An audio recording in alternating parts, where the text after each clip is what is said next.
अस्सलाम वालेकुम दोस्तों, कैसे हो। मुझे उम्मीद है कि आप सब सही होगी। आज जो हम बात करने वाले हैं काफ़ी ज़्यादा इंपॉर्टेंट जानकारी कुवैत से निकल के आ रही हैं, जो कि हम आपको बताने वाले हैं।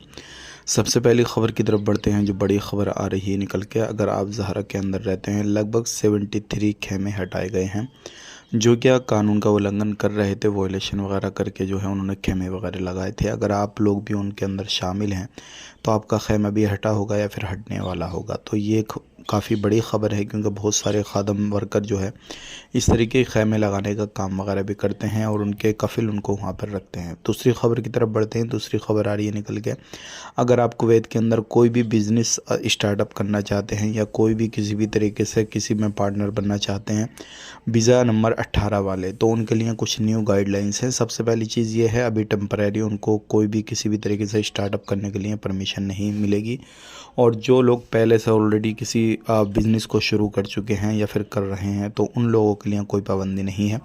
वो लोग अपने बिज़नेस को ऐसे ही चला सकते हैं। लेकिन कोई नई फ्रेंचाइजी लेना चाहते हैं तो उसमें उनको जो नई टर्म कंडीशन, जो नई गाइडलाइंस है, उसको फॉलो करना पड़ेगा। सबसे पहली चीज़ ये है, क्योंकि अभी टेम्परेरी इसको रोका गया है, आने वाले वक्त में इसके लिए कुछ नई गाइडलाइंस बना के उसको ओपन किया जाएगा। उसके बाद में कोई भी बंदा जो है अपना बिज़नेस शुरू कर सकता है या फिर किसी के साथ पार्टनर हो सकता है।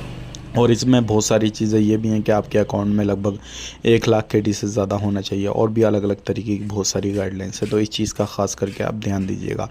बात कर लेते हैं यहाँ पे इंडियन एम्बेसी से। अगर आप लोग बात करना चाहते हैं तो आज की तारीख़ में आप बात कर सकते थे, लेकिन आने वाले वक्त में जैसे ही कुछ नया मौका मिलेगा आप लोगों को, ओपन हाउस जब मीटिंग रखी जाएगी तो आपको बता दिया जाएगा। तो आप हमारे साथ में जुड़े रहें। लेकिन अगली खबर की तरफ बढ़ते हैं। अगर आप लोग कुवैत के अंदर हैं तो बहुत सारी प्रॉब्लम लोगों को आती है सिविल ID कार्ड के हवाले से। तो आपने क्या करना है, जब भी आप कुवैत के अंदर पहुँचें तो अपना सिविल ID कार्ड तुरंत अप्लाई करें। और जब आपका एक्सपायर होने वाला हो, जब भी वैलिडिटी उसकी ख़त्म होने वाली हो, तो उस टाइम पे भी आप तुरंत जो है अप्लाई कर दें, ताकि बिना देरी किए आपका सिविल ID कार्ड जो है एक्सचेंज हो जाए, बन जाए, और कोई भी चीज़ें जो हैं आपको अलग से पे ना करनी पड़े। मतलब जो भी जुर्माना वगैरह लगता है एक्सपायरी का, वो चीज़ें ना करनी पड़ें। अब बात कर लेते हैं, जो भी लोग कुवैत के अंदर रहते हैं, तो लगभग हज़ारों में जो है नागरिकता कुवैतियों की जो है, और जो बाहर के लोगों ने नागरिकता हासिल की है उस तरीके से जो है उन लोगों को कैंसिल की गई है। अगर आप लोग भी कुवैत के अंदर रहते हैं किसी भी तरीके से, तो इस चीज़ का ध्यान रखिएगा। अब उनकी नागरिकता कैंसिल कर दी गई है। अब वो लोग जो है कुवैत के अंदर किसी भी तरीके से जो है